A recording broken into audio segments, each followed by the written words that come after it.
the all-new WMEG Radio. And welcome again to Business in Motion, a program focusing on business and entrepreneurship from an African-centered perspective. I'm your host, RGL Biz Coach. And that, who you just heard, was Lynn Fidmont, Good Time Party. We need more of that, the good time parties. We need to change our narrative. That has to be done. But what we're going to do right now is jump right back into Stephen A. We're going to listen to another 15, 20 minutes of this excerpt because he still has very enlightening information that you need to hear. I will be back as soon as this is up and discuss our next week's program and what you can look forward to. Georgia, Idaho, Indiana, Iowa, Kansas, Kentucky, Maine, Mississippi, Missouri, Montana, New Hampshire, North Dakota, Ohio, Oklahoma, South Dakota, Tennessee, Texas, Utah, Vermont, West Virginia, Wyoming, and just this past Friday, Florida, the state of Governor Ron DeSantis. You now don't need a permit to carry a concealed weapon. Obviously, the lessening in the leniency as it pertains to the gun laws contributed to that. So even in states with the strictest gun laws, California, New Jersey, Connecticut, Hawaii, Illinois, Maryland, Massachusetts, and New York, you go elsewhere. There's 26 states right now. That's what they did last year. This year, in a span of days, they addressed affirmative action. They elevated the religious rights of folks with the woman who didn't want to serve a gay couple. I forgot whether it was with a cake or something for their celebration. She didn't want to do it. And she earned the right to do it through the Supreme Court. What do you think is next? Ever heard of diversity, equity, and inclusion? It's called DEI. You ever heard of that? If you haven't, you should. You know why? Because before it was college admissions. But now within the same ruling, you're going to have a situation where corporations, particularly those that employ 15 or more people, can be under the same rules as public institutions. I tried to tell y'all this. I'm just looking at it. Fair admissions apply the 14th Amendment's Equal Protection Clause to Harvard and other private universities by way of Title VI. That section of the Civil Rights Act of 1964 prohibits discrimination on the ground of race, color, or national origin by any program or activity receiving federal financial assistance. Title VII of the 1964 Act, as Justice Neil Gorsuch notes in his concurring opinion, applies the same anti-discrimination principles to private businesses with more than 15 employees. They are liable for damages if they discriminate on the basis of race, color, religion, sex, or national origin. So if you're white, if you're Asian, if you're Hispanic, whatever, and a private industry with 15 or more employees decides that they're going to favor somebody else, and by virtue of doing so discriminate against you, they're no longer protected. Everywhere you turn, folks are coming. As a result, we need all the help we can get. We need each other. We need each other living. We need each other breathing. We need to uplift one another, to galvanize, to inspire and motivate. We need to make sure that our I's are dotted and our T's are crossed, that our eyes are wide open and we can see the forest from the trees. Not smoke one another and take one another out, and damn sure not be quiet about it. But that's what a lot of people want. You want the Stephen A's of the world to shut the hell up. And I'm not talking about the white community. I'm not talking about the Hispanic community. I'm talking about my own community. Oh, don't say anything. Why are we pointing that out? Why we're talking about it? Because we're dying. That's why. We're killing one another. That's why. You got black people scared to go in their own damn communities. I remember last year watching television, and we had black folks in Chicago calling for martial law, calling for the National Guard to come in and help out local law enforcement just so they can go home safe at night. And we supposed to be quiet about that? We ain't supposed to say anything? We just supposed to look at race? We supposed to point the finger at white America like we ain't culpable? That's what we supposed to do? Nah. I'm not doing that. As Snoop Dogg says, I ain't selling out, I'm looking out. We're not helping each other by being quiet and averting ourselves from holding our own selves accountable. Period. And you got right-wing networks and left-wing networks manipulating sound bites, grabbing a hold of it just so they can make their point or buffer their point. Bump all of that. This is about life and death. That's what this is about. This isn't a political issue, veering towards the right or the left. I didn't get into gun control. I didn't get into the Second Amendment and the right to bear arms. I didn't go there. I didn't favor one candidate over the other. I didn't go there. When I speak against Trump, I speak against him, not against Republicans. I speak against him because he doesn't know how to act. I didn't say anything about the right or left. I'm not policy driven and getting into the politics of the situation when I'm talking about this. I'm a black man. And I'm watching black folks evaporate before our very eyes. Excuse my language, and we don't say shit. Not a damn thing. Bump that. I'm not having it. I'm not being silent. I read you the incarceration rate. I read you the percentage of blacks incarcerated. I read you the top 5 cities with the highest homicide rates. All black, with the exception of St. Louis. And we know when a lot of deaths have occurred in St. Louis, they've been black folks dying.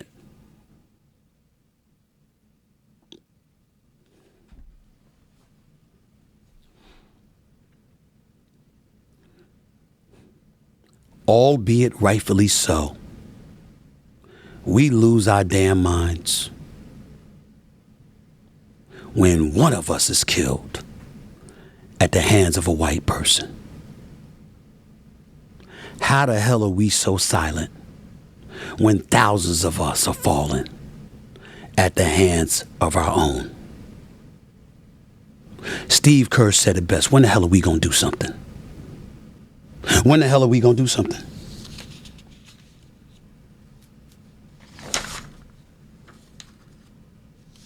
When the hell are we going to do something? Wes Moore, the governor from Maryland, he spoke as well. But again, I'm not disrespecting and dismissing what he's saying. But I have to take it with a grain of salt. It doesn't mean you have to, though. Put up that quote. Let's see what he had to say. Maryland Governor Wes Moore said, quote, "Last night, we saw yet another mass shooting strike our community where a celebratory gathering turned deadly. My heart breaks for these victims, their families, and the Baltimore community that is coping with the loss. Maryland has had enough of watching gun violence continue to ravage our state and our nation. The fact that these horrific shootings continue to take place is abominable. We as a state will continue to do everything to prevent senseless acts of violence like the one we saw last night." Fair statement. I will credit him for not politicizing it. I'm not saying we don't need gun control in this country because I certainly don't believe that people need to be walking around with concealed weapons without a permit or training. And I certainly don't believe that an average American citizen should be walking around with an, AR-15, AK-47, stuff like that. I don't believe in that. I do believe in Second Amendment rights. I do believe that you have a right to have a gun in your home. I'm not for the complete eradication of guns. I just want them policed better, that's all. But no matter which side you're on, this is about the side of human life. This is about Black Lives Mattering. Where's the noise? When are we going to do something? If a police officer went out there right now and killed somebody black, we'd be in an uproar. And rightfully so. If a white person or some wannabe cop who was white or Hispanic happened to shoot an unarmed black person, we'd be up in arms. And rightfully so. How is this proliferation and accumulation of flat out cold-blooded murder not causing the same kind of uproar? It's inconsistent. And when it's inconsistent, white folks and other folks in this country look at us with a raised eyebrow because the level of consistency is not there. And it gives them cause to challenge the authenticity of our argument because we're not making an argument about Black Lives Mattering. We're only saying that when a black life is taken from somebody who's not black. But we ain't saying it when it's taken from those who are. And when you do that, you dilute the potency of our position. And the argument falls on deaf ears.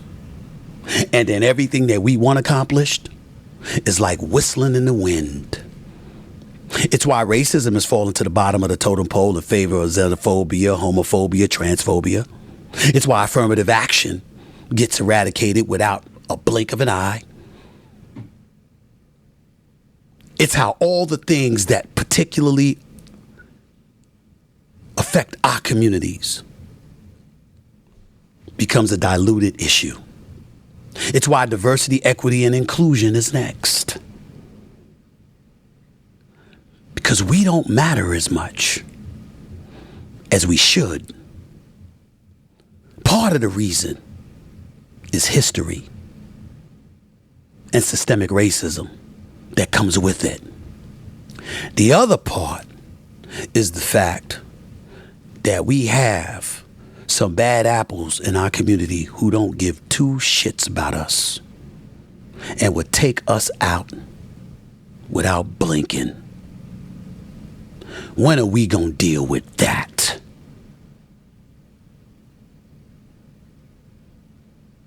When are we gonna deal with that? This is the Stephen A. Smith Show. I promised you that wasn't the only thing I was gonna talk about. I was gonna get into the cuts at ESPN that have been percolating throughout the news over the last few days. I ain't running from that either. I'm here. I'm off, but I'm here. Special edition of the Stephen A. Smith Show. Coming back with more in a minute. And there you go. You have it. That's Stephen A. Smith. Very passionate about, what's going on. Man, he's laying it, he's laying it out. What can I say? Stephen A. is on point. But there are some nuggets or I should say some takeaways from, all of this, everything that he had to say. And number one, what I got about 4, possibly 5 nuggets here that I want to give a little attention to. And number one is we're talking about a culture. The black community, black America, a percentage of it, a part of it, there's a very destructive culture that's in existence, and somehow, it has to be addressed. Can it be reformed? I hope so. But I've had so many other people from different countries would say that from their perspective, from their life, what they're looking at is a community or a group of people that has a destructive culture. And that's the core. That's the problem. And I'll say, still, many of these stem back from slavery, from the slavery system. I'm sorry, but I still have to go there. And okay, maybe not so much slavery, but the post-slavery era, the Jim Crow. I would say a lot of this stems from the Jim Crow and the black codes and those things that existed because the majority of the black people were basically in the southern part of the United States, and they came to places where they had better opportunities. However, when they got there, they weren't good opportunities. It was just better than where they came from. And they created these communities and kind of like, I don't know, this study, I think his name was Skinner, the psychiatrist or psychologist, with the rats. And just seeing the way that rats will behave once you put a bunch of them together. It's all about self, and they could become very, very destructive. Well, what I'm saying to you is the culture that has been created within black communities is very, very negative, and somehow it has to be addressed. It just does. It's got to be addressed because, it's just not right. Number two, he mentioned, what's my number two bully here? Oh, yeah. When there's a murder, when there's a homicide, and there's a black-on-black crime, you don't just get rid of one. There's two for one. There's two that goes. Here's the one, most of the time, because most of the times, that criminal, that murderer, is going to be caught. And when he's caught, he's going to be fed right into that penal system, into that prison population that he was speaking about. Stephen mentioned 1.9 million people incarcerated in the United States, and I can tell you that there are more people incarcerated here in the United States than any other country in the world, including China, which has 1 billion more people than the United States. But still, we have 1.9 million people incarcerated, and a significant factor was 38% of that 1.9%, 38% of that 1.9 million is white America, and 38% of that 1.9 million is black America. But the big difference, is white America still constitutes about 52% of the total United States population. Whereas with black America, he was saying 13.6, I think, and I've seen it as low. The last I saw, we were less than 13%. It was only like 12.8. But regardless, there's a huge difference. You're talking more than 4 times as many white people as black people here in America, but yet the number that is incarcerated is exactly the same. A little over 730 some thousand. No, let me get my number right. Let me get it together. Okay, out of 1.9 million, he mentioned a 38%. Well, I don't have my calculator, but you get the point. You get what I'm saying here. Major impact on the black community, because a lot of it in there did commit a homicide or whatever, but you're getting 2 for 1, and that's very bad. So it's just got to be addressed. We've got to do something there to turn that around. Now, speaking about the right to bear arms and all of that, and I know we have a Second Amendment, and I think he mentioned 26 states now have loosened their gun laws to the point where you don't have to have anything, nothing, nada, and you can get a gun, you can walk around, you can carry it. You can do these things in 26 states, and I guess it's catching on. From my perspective, I'm looking at this, it's like if they're bringing laws in like this, to me it seems like they're getting ready for some civil war or something, where you could just carry weapons around like that. You don't have to have anything. Again, I'm reading between the lines here and just having foresight about this situation, but it does not look good to me when you have an environment where people can just carry, any type gun they want around. They don't need anything. You can just go and buy it and carry it around. That's just very, very bad. And again, with the Second Amendment, I don't want to go there and condemn it or anything, but I do want to shed some light on how it came into existence. First of all, when the Second Amendment came into existence, the actual date and year was December the 15th, 1791. Now, if you think, so we're talking about the 18th century. Think about America in 1791, what it was like. Just think about it, okay? During that time, you got black people who were enslaved. You got other people who were being massacred, and colonizers here and just taking and just ridding that population that was existing here, and they dwindled. Just so that you know, and this is not just America, but the Americas, the population went from 80 million down to about 11 million, and that didn't take, from my understanding, but about 11 years for that to occur. But so in a very short period of time, you're committing genocide against a group of people. Simultaneously, you're bringing another group of people over and at gunpoint, forcing them to work to build a nation. Now, if you, the lawmaker, if you are in that population, the dominant population during that time, you got to have guns. I mean, if you carry, think about it. You're going to take and get a group of people and go to somebody's house. Imagine going into a neighborhood and say you're going to take it over, and then you're going to bring another group of people in. You're going to force them to work for you in that community with no pay. They get nothing. In order to enforce it, you got to have every weapon at your disposal that you can possibly get. The point that I'm making is there's a reason for that Second Amendment. It wasn't about going hunting. You understand? That wasn't about going hunting for any food or anything like that. That was the conditions that had been created due to the eradication of the Native Americans who were here. And it has to do with the fact that they had another group of people from Africa. And I know a lot of us want to say now they didn't come from Africa, but regardless, you had a number of black people here who have been forced to work for no pay. We're talking about slaves. So in order to enforce that, you've got to have every weapon that you can possibly get. And I say that is the reason for the Second Amendment. And I still say today the reason they want to keep that there is because so many in that dominant community feel like their behavior and the way that they carry on is the standard for all of humanity. And I still think that they're waiting for some reaction from Black America due to our forefathers and mothers being enslaved. And they want to make sure that they are protected in the case that there's some retaliation. We're talking 100 or so years later. And I say that has to do with a lot of just the psyche, the way that they think.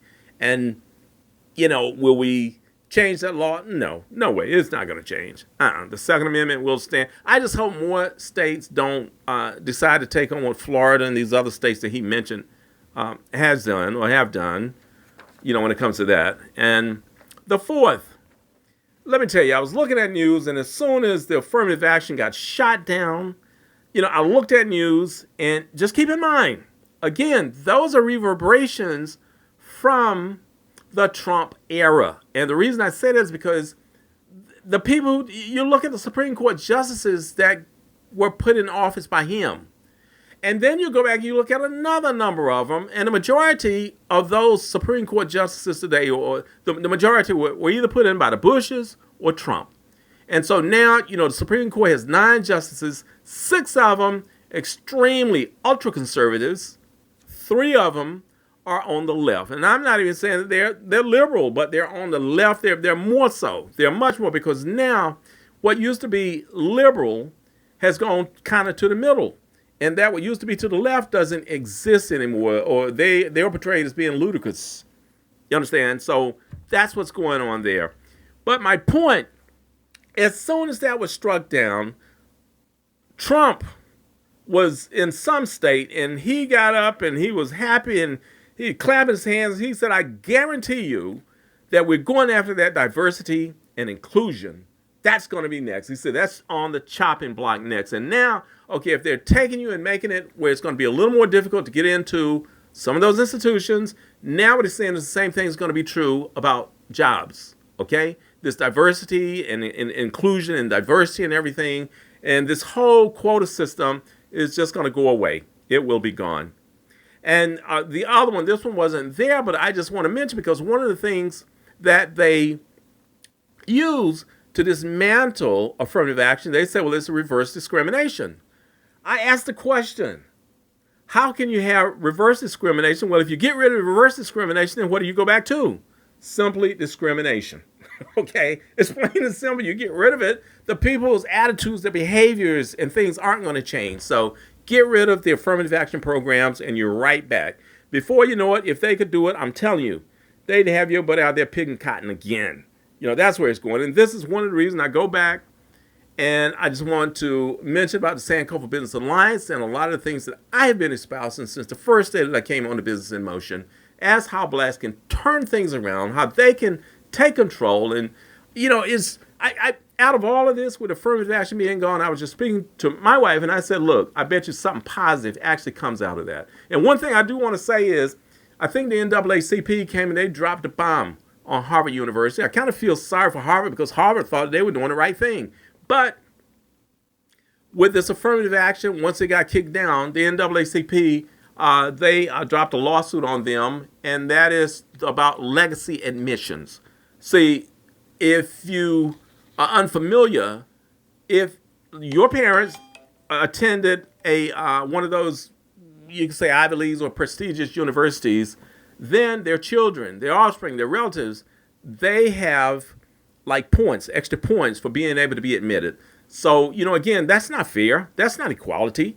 And so the NAACP has brought up a huge lawsuit on Harvard University, and you better believe that's going to go around to all those different schools. It's going to be the same thing. So where's America going? I say America is going down, just like the West. It's like I have stated before, we're in a different time, space. The universe has shifted. Energies coming in are different. You are seeing things change rapidly in front of your eyes. And I'm just saying, look, out of everything that you've heard, it seems very, very bleak, but have a little hope simply because there are some other forces at work. One thing before I leave that I do want to mention that I think all of you need to just take a look. If you're talking about the West, just take a minute, go on to YouTube and pull up France and the rioting and everything that's going on there. I mean, that country has been turned upside down, and a lot of this is based on the Arab population, mainly coming from Algeria in North Africa. And you have to go back and you have to understand the history between France and Algeria and what happened, what France had done to those people years ago. And so now those people in France, one 17-year-old boy gets shot by the police. He's killed. The police, he gives what they typically say is like he thought his life was in danger. And I guess a video got out and disproved what that police was saying, and they're going buck wild. But anyway, that is that. Now, I do want to tell you next week, you got to be back. I'm going to have my main man, Nathaniel Arnold, the author of My Story, His Glory. He was on a few weeks ago, and I asked him if he would come back because we've got to come back and we've got to finish the conversation that we were having. And we're going to be discussing next week the impact of this ultra-conservative Supreme Court and the decisions that they're making and the impact they're going to have on the black community and what we have to do about it. With that being stated, I do want to say, make sure to go and you can follow me on Instagram at RGL Biz Coach and Facebook, RGL Biz Coach, and that's on Instagram. And on Instagram and Facebook, it's RGL Real Estate Pro. And you got to become a subscriber to my YouTube station. There's a brand new one that just came out. And we'll talk about that more next week. But that is entitled Business in Motion also. With that being stated, hopefully you enjoy this information. You've got something that you can work with, some things in your mind that you can help to reshape who we are in our communities as a people. With that being stated, I will see you next week. I'm out. Ciao, ciao.